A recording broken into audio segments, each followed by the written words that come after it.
It's a disturbing thought, the idea of a mind shattered to pieces, because who are we as humans without our memories? It's a question that sounds poetic, philosophical even, but in the television series Severance, it's a terrifyingly literal question. Here, a mysterious company offers a surgical procedure that splits a consciousness cleanly in two. One version exists between 9 and 5, knowing nothing of the world beyond. The other lives a normal life, unaware of what happens inside the office walls. But how could anyone, summoned into existence on an office table, be expected to understand this reality, let alone accept it? It's true that broken minds have always haunted the margins of storytelling, unfortunate vessels through which we question what is real, what is imagined, and whether the difference was ever more than a dream. It's identity without memory, a self without a story, and yet somehow still a person.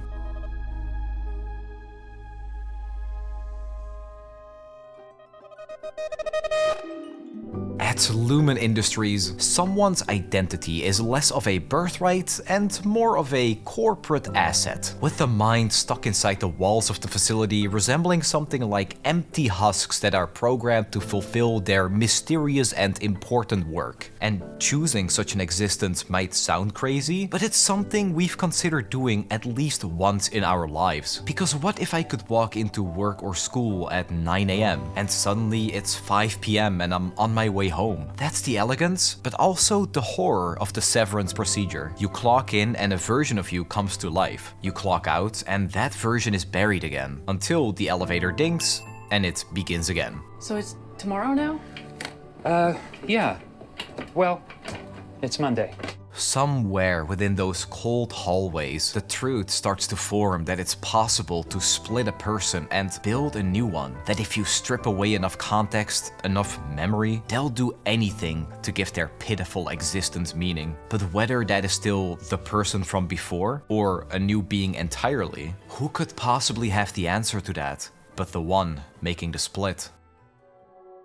Breaking the mind of a character as a means to tell a story can be seen as a reflection of the war between the face we wear for the world and the fragile self that's hidden beneath it. In the book, The Divided Self, author R.D. Laing suggests that a broken mind isn't so much a coping mechanism as it is a survival strategy. Psychosis, he writes, is not just a clinical disorder, but a last-ditch attempt to endure an unbearable world. Laing identifies ontological insecurity as the heart of his theory, a terror that the self isn't real, that reality can't be trusted, and that others might erase you with a glance. To protect against this annihilation, the mind fractures by dividing itself into two. The false self as a mask that smiles and performs on command, and the true self which retreats into its own hidden and often unreachable inner world. Published in 1960, The Divided Self was one of, if not the most important disruption to the psychiatric mainstream, because at a time when minds were mapped in terms of chemical imbalance and clinical labels, Laing instead listened to the desperate attempts to understand the pain. In a time when the world asked, "What's wrong with you?" Laing would heartbreakingly ask, "What happened to you?" And while Lumon Industries depends on this concept of a broken mind, the true focus lies not on the Severance Procedure itself, but on the ways the characters grapple with its implications. By the way, we're slowly getting into spoiler territory, so make sure to check the video description for more information on Severance and other media coming up. Main character Mark Scout seems like the perfect candidate for the Severance Procedure on the surface as a man who seems content to let half his life vanish into corporate amnesia. But as it's slowly revealed, it wasn't 9 to 5 convenience that drove his choice, it was grief. Mark's wife is dead and his pain runs so deep it bleeds into everything. His friendships, his posture, the way he answers the door like he's apologizing for existing. And so, tired of the unrelenting weight of despair, Mark does what Laing's theory might predict. He splits. He allows one version of himself to carry the sorrow and another to be unburdened by the pain. But slowly, and without his knowing, something begins to seep through. You carry the hurt with you. You feel it down there too. You just don't know what it is. The Mark who lives inside the office, called his innie version, begins to sense this grief he can't explain, a strange pain where no memory is supposed to exist, and the fractures begin to show not just in Mark, but in his co-workers too, as flashes of lives they've never lived, visions shaped by experiences they were supposed to forget. These souls were designed to be tools, but tools don't dream. However, it is through this longing that Severance transforms from a thought experiment into a philosophical horror of Lang's own argument that the mind, even when broken, will fight to be whole again. See, it's difficult to measure which self is the false and the real version. Things can get even more blurry because this kind of protective mask can be developed as early as childhood as a way to suppress vulnerability and even certain memories. And if this mask is strong enough, the person underneath might forget they were ever someone else at all. Mark Scout shows this perfectly as this version of him that exists within Lumon, but beneath it, all there is a flicker of sadness he can't place. And Mark isn't the only one shaped by misery disguised as corporate design, because in Mr. Robot, Elliot is both a mask and a memory. Like Mark, his mind has split in response to unbearable pain, and though the show frames it in the language of hacked systems and conspiracies, it's trauma that has done the carving. But this wasn't some kind of conscious decision. Elliot didn't choose to split. He simply doesn't know which version of him is real anymore, and as a result, the self that couldn't cope is buried. In its place, something colder and more capable of surviving a cruel world is conjured. This version, called Mr. Robot, is actually a projection of his deceased father and acts as both protector and intruder, a divided false self that begins as armor, but soon becomes the whole uniform. And Elliot may look like he's on a journey to take down the unjust systems around him through cyber attacks and hacking powerful corporations, but as a lonely and reclusive cyber criminal, he's really just surviving the secrets buried within himself and the unbearable cost of remembering them. It shows that even when the mind creates a shield to protect itself, there's an inherent human drive towards wholeness. The false self, or innie, longs for the context and experiences that define a complete identity. And that isn't just philosophical speculation. It's a fundamental aspect of our human psychology, a primal need for coherence. And it's true that minds can be broken in over 1,000 ways, but repressed memories might just be the most common. While controversial in some contexts, the concept suggests that traumatic experiences can be pushed out of conscious awareness, yet still influence behavior and emotion, like Mark's inexplicable grief and Elliot's self-destructive tendencies. These buried truths will forever be bound to show their influence. Where exactly is the line between one mind and another inside the same body? It's a messy question because, unless the story spells it out, it's usually pretty hard to tell which self is steering the wheel, not to mention the ambiguity that's often used as an end-of-movie plot twist. But there is another, easier to distinguish illustration of this theme in the form of clones as beings duplicated from a source and expected to function without deviation. These minds that don't shatter over time, but are born already incomplete, are rarely more literal than in Bong Joon-ho's Mickey 17, where the protagonist has an existence that is founded upon a kind of expected disposability. Mickey Barnes is an expendable, a clone sent to perform the most hazardous tasks during humanity's attempt to colonize an ice planet. But the world is so full of diseases and hostile life that death is a certainty for every version of Mickey who sets foot on its surface. And each time he perishes, a new Mickey is created by this fascinating printer just to be sent to his death. In this framework, each soul is a distinct, yet often short-lived entity with the inherent design flaw that all of them are fundamentally the same person with the same memories. And that's where clones get complicated, as these beings crafted in the image of another and expected to just obey and disappear when convenient. But the story rarely works unless something goes wrong with the copy, because it's true that clones often get the short end of the stick. If they aren't soulless beings or evil doppelgangers, they tend to be seen as backup copies of the original and not much more than that. But for a new life form to matter, they can't just remain empty reserves. They need to deviate, glitch, and evolve. After all, Nature creates copies of people all the time, and as they'll tell you, they are definitely their own person.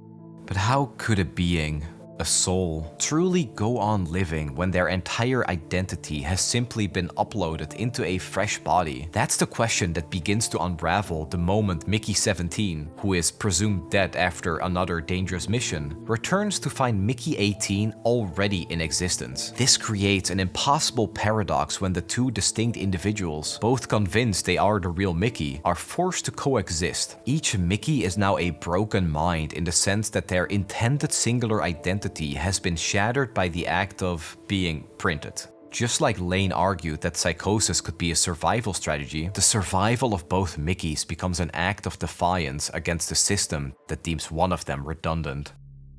This kind of existential cruelty is hardly unique to Mickey 17. In fiction, artificial beings are often burdened with the same internal contradiction that tells them, you are real enough to suffer, but not real enough to matter. So from a narrative standpoint, it's rare for these kind of characters to be treated as fully human. Their tragedy lies in being blueprints that are mistaken for life forms.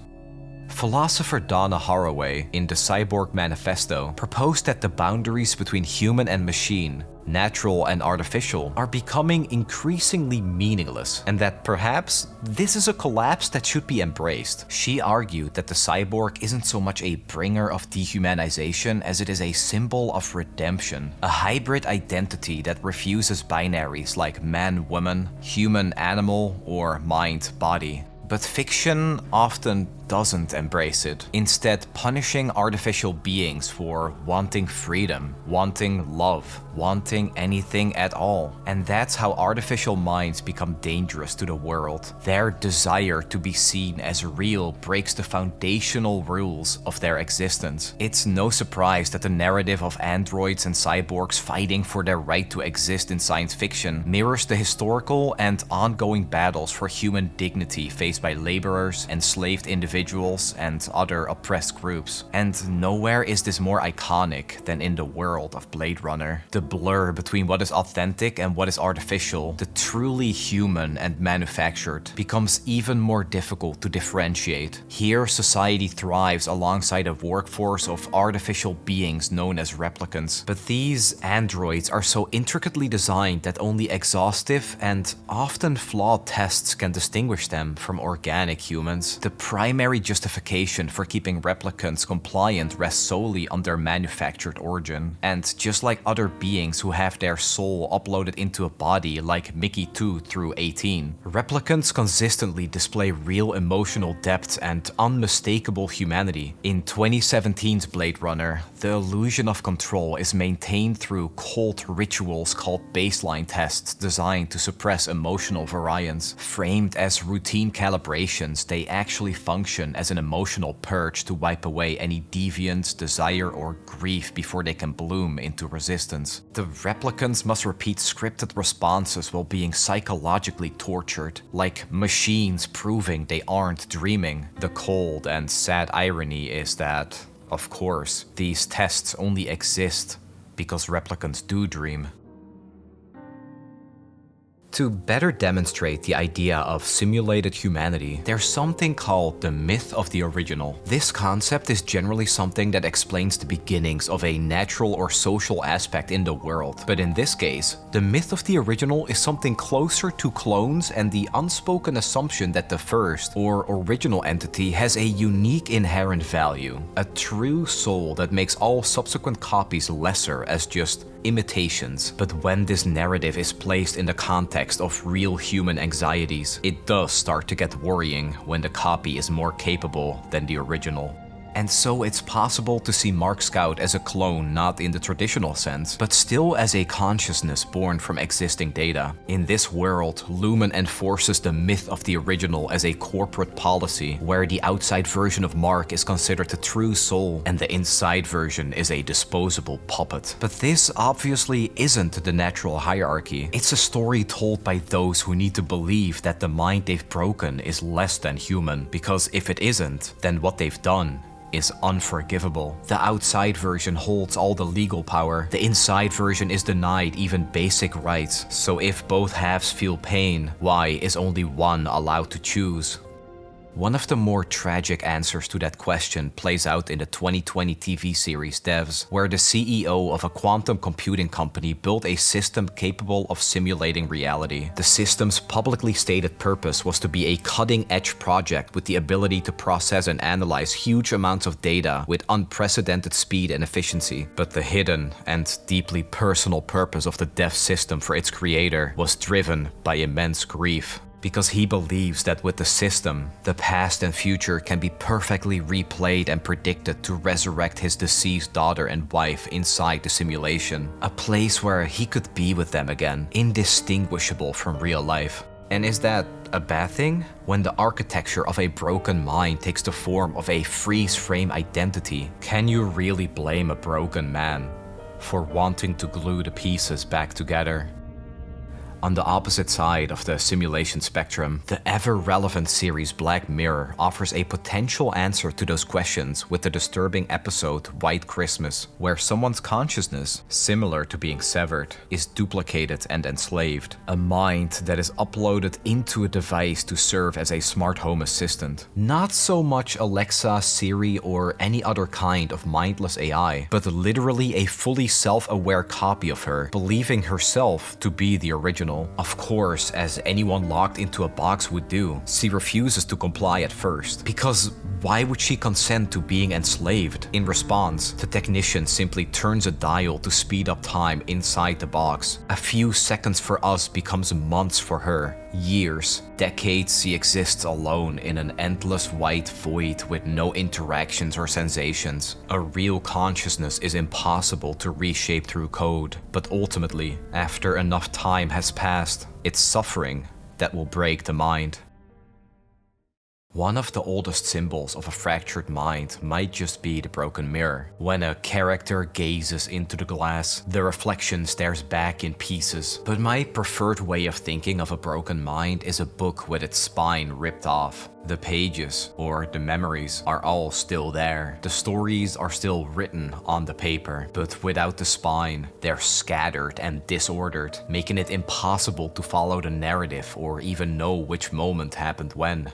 And that's when, even in fiction, the line tends to get a little blurry. In SOMA, you play as a man named Simon. Or rather, the game makes you think you do for its majority. As Simon, you wake up in a dark research facility at the bottom of the ocean long after the extinction of humanity. But Simon is not the man he remembers being. In fact, he's not even really human anymore. His consciousness was scanned and uploaded into a robotic shell. And like all digital ghosts, he doesn't know he actually died a long time ago. But SOMA might look like a scary sci-fi game on the surface. In reality, it's closer to a cosmic horror about the terror of still being you when everything that made you you is gone. When the body has changed and the people who once shaped your existence are long forgotten, but for some reason you can't explain, the lights are still on in your head.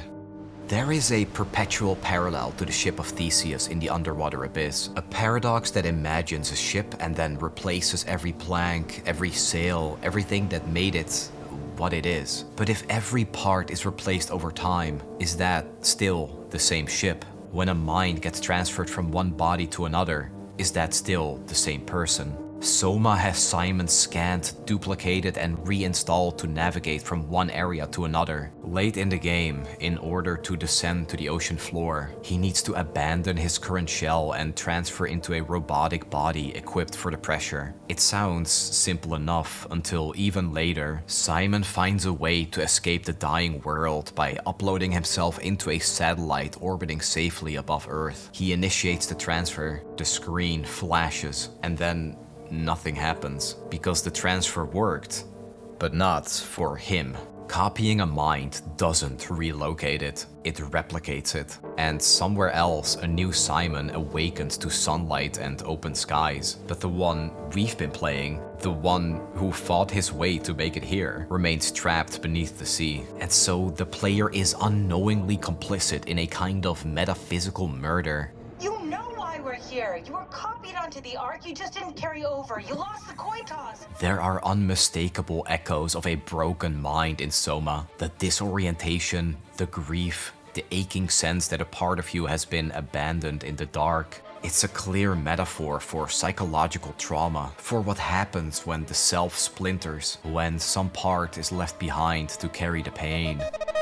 Now, you may have been seeing flashes lately, images from my world out here. I've been seeing yours too. Through an old video camera, outside Mark finds a way to talk to the inside version of himself, and what follows looks like a conversation between two minds inside the same being. But what it really is closer to a reckoning. Outside Mark has seen the world. He's tasted grief, guilt, and the moral rot beneath the surface of the Severance Procedure. He knows, or thinks he knows, that perhaps making this split was a mistake, that the clean divide between work and self is, in fact, a wound. And through this camera, he wants to heal it. He wants to stitch the halves together, unmake the divide. But in order to do that, he would have to kill the man on the other side of that camera.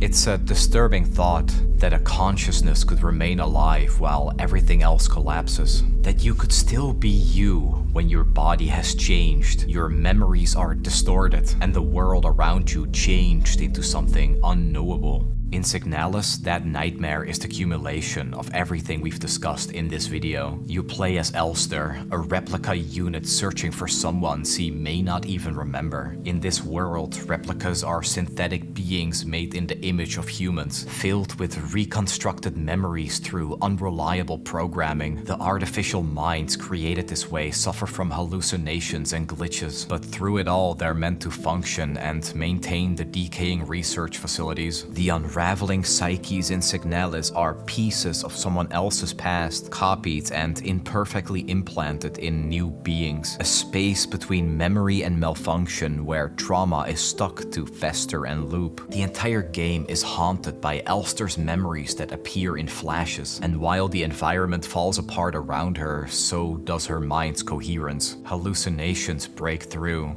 the interface fractures, reality rewrites itself in real time. And I think throughout all narratives, that's the most devastating part. Elster isn't malfunctioning because a system deems her broken. She's malfunctioning because she remembers, because she loves, but to feel is to resist.